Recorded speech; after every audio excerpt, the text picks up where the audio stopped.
She hit the wall so hard I thought a bomb went off. The sound shook the front porch, sent dust flying from the rafters, and had my dog barking like the world was ending.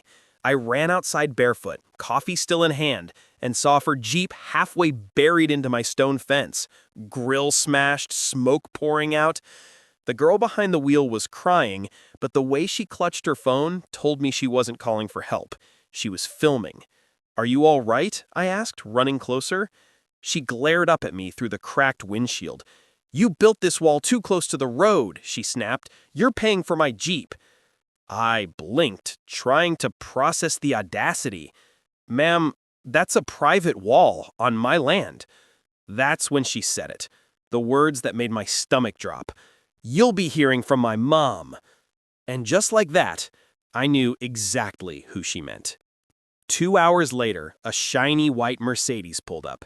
Out stepped her, the same Karen who'd been trying to control the whole neighborhood for years, the self-appointed president of an HOA that technically didn't even exist anymore. Her sunglasses were as big as her ego, and she walked up my driveway like she was about to give a press conference. "My daughter could have died because of your unapproved construction," she said, pointing at the wall like it had personally offended her. "We'll be filing a claim against you for property damage, endangerment, and mental distress."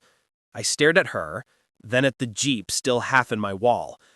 "Your daughter was doing 60 in a 30 zone. She missed the curve because she was filming a TikTok. My camera caught the whole thing."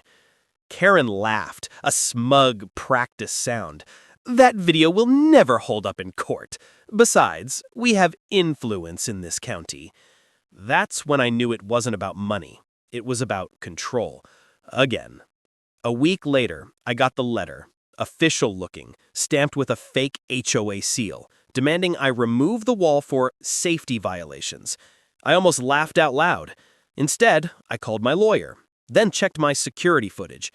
The video was perfect. It showed everything. Her daughter speeding, filming herself, swerving, and then screaming as the Jeep slammed into my fence. But there was something else too. Something that made my blood boil. Right after the crash, her daughter stepped out, called someone, and said, "Yeah, Mom, it's done. He'll have to take the wall down now." It wasn't an accident. It was a setup. The next day, I got served. She was actually suing me. The complaint said I had built a hostile barrier intended to cause harm to HOA members. My wife read it twice and muttered, "She's lost her mind." I didn't say a word. I just smiled and opened my laptop. Because what Karen didn't know was that I had more than just a camera. I had proof of ownership for every inch of this land, signed, notarized, and registered long before she ever showed up in this neighborhood. And this time, I wasn't playing defense. When the court date came, she arrived like she was the mayor, designer suit, camera crew, and that smug daughter in tow with a cast that looked suspiciously fresh. "We're here for justice," she told the reporter outside. But when the judge called the case and I handed over the footage, the courtroom went dead silent. The crash, the call, the setup, it all played on the screen. Karen's smile vanished. Her daughter's fake tears stopped cold. Then came the twist nobody saw coming. The judge looked up and said, "Ma'am, not only is this case dismissed, but your actions constitute attempted fraud. You're lucky we're not filing charges right now." Karen stood frozen. Her daughter whispered, "Mom?" like she couldn't believe what was happening. I leaned forward just a little and said, calm and quiet, "Guess who lost the case?" When we walked out of that courtroom, the camera crew was gone. The Mercedes was nowhere to be seen, and that broken Jeep, still in my yard, still half buried in the wall she tried to destroy. I didn't touch it. I left it there. As a reminder, for her, for anyone watching, that some walls don't fall, they teach lessons. A week after the court verdict, the neighborhood felt different, quieter, like the air itself was tired of drama. I'd gone back to fixing fences and feeding the horses, pretending things were normal again. But you could always tell when a Karen wasn't done. They never quit. They just regrouped. It started small. Flyers appeared on a few doors around the neighborhood, printed in bold red, "Dangerous property, unsafe for children. No name, no contact info. Just arrows pointing toward my ranch. My wife found one stuck under our gate and rolled her eyes. She's really going to keep going after losing in court? Losing doesn't teach people like her, I said. Getting exposed does. That evening, I saw headlights pull up to the edge of my land. Same Mercedes. She stepped out, phone in hand, pacing and talking fast. I can hear pieces of it through the wind. He embarrassed me. No, we're not done. The media will turn this around. I stayed on the porch, arms crossed. Need directions, Karen? I called out. She froze. Her phone dropped to her side. This isn't over, she said, voice shaking, not with fear, but fury. You humiliated my family. You did that yourself, I said. I just pressed play. She took a step forward. You think you can hide behind your little ranch and your cameras? We'll see how your land's worth when no one wants to live next to a violent man. Violent? I laughed. You mean defending myself? She pointed to the wall, still cracked from her daughter's crash. That wall's a threat. I'm filing for community nuisance. You already tried suing me, remember? Didn't work out. She smirked then, the kind of smirk that meant she had something planned. Not this time. You won't even see it coming. And she got back in her car and drove off, tires spitting gravel. The next morning, I got a call from a county inspector. Sir, we received an anonymous report about unsafe structures on your property. We'll be coming by tomorrow to evaluate. I almost laughed. Let me guess who sent it. When the inspector arrived, I handed him every document. Permits, land deeds, structural reports, all legal, all clean. He looked around, nodded, and said, You're in the clear. Whoever reported you just wasted our time. But as he left, he handed me something else. This was taped to your mailbox when I got here. It was a photo, grainy, black and white, of my family on the porch, taken from across the road. On the back, a note. Sell the land or lose more than a wall. My hands clenched before I even realized it. My wife read it, and her voice went soft. She wouldn't go that far, would she? She's not alone, I said. That message wasn't her handwriting. That night, I checked the footage again. Past midnight, a car had parked at the edge of my property. Different one this time. Someone got out, walked up to the gate, and snapped the photo. When the headlights hit his face, my blood went cold. It wasn't Karen. It was the lawyer who'd represented her in court. And he wasn't there to deliver threats.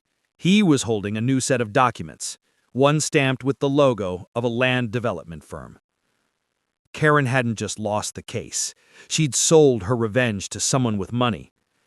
And whatever was coming next wasn't personal anymore. It was business. 2 nights later, I woke up to the low rumble of engines outside. Not 1, 3. My wife sat up instantly. Do you hear that? She whispered. I grabbed the flashlight and looked through the blinds. 3 black SUVs were parked at the end of my driveway. No headlights, no plates. Just silhouettes. They're back, I muttered. She put her hand on my arm. You think it's her? Not this time, I said quietly. Karen doesn't move in silence. I slipped on my boots, holstered my sidearm, and stepped out onto the porch. The night was thick, heavy. One of the SUV's doors opened, and out stepped that same lawyer, the one who smiled too much in court. He was holding a clipboard, flanked by 2 men who looked like they'd never lost a fight. "Evening, Mr. Walker," he called out smoothly, like we were old friends. "I believe you've been expecting us." I didn't answer, just kept the flashlight trained on his chest. "You're trespassing." He smiled. "We're just here to make you an offer. One last time. The land, the house, the property rights. You sell now and you walk away with double the market price. No more lawsuits, no more trouble." "Not for sale," I said flatly. His smile didn't even flicker. "You might want to reconsider. We've got backing now. The county zoning board, environmental surveyors, everyone signed off. In a few weeks, this entire area will be rezoned for development. If you're still sitting here then, you'll lose it all anyway. Behind him, one of the SUVs revved its engine. Intimidation. Classic. I stepped down from the porch. You think I'll roll over because you changed a few lines on a map? He took a step closer, lowering his voice. No, we think you'll move because you have a family, and because people like you don't win against corporations like ours. That's when my wife appeared in the doorway, holding her phone. Already recording. You want to say that again for the camera? The lawyer's jaw tightened. Turn that off. Or what? She asked. The goons behind him shifted uneasily. He exhaled slowly, then said, This isn't personal. It always is, I said. You threatened my family. He smirked again. I warned you. There's a difference.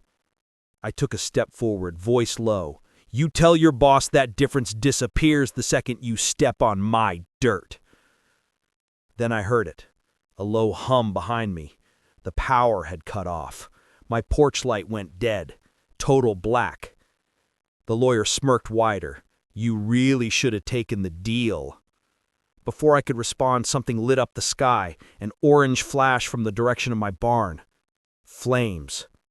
My wife screamed. I ran toward it, but the men moved first, blocking my path. Consider this a down payment, one of them said. Then a shotgun cocked. Sheriff Daniels' voice cut through the dark. You boys picked the wrong property again.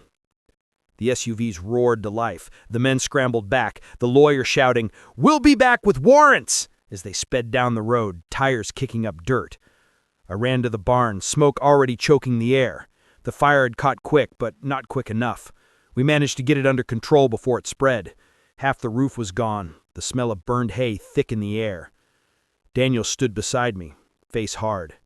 You know what this means, right? I nodded. They've gone from threats to arson. He kicked at a half-burned sign on the ground, a development logo, same one from Karen's lawyer's documents. Daniels looked at me. They want you gone. I stared at the flames dying in the dirt, my reflection flickering in the smoke.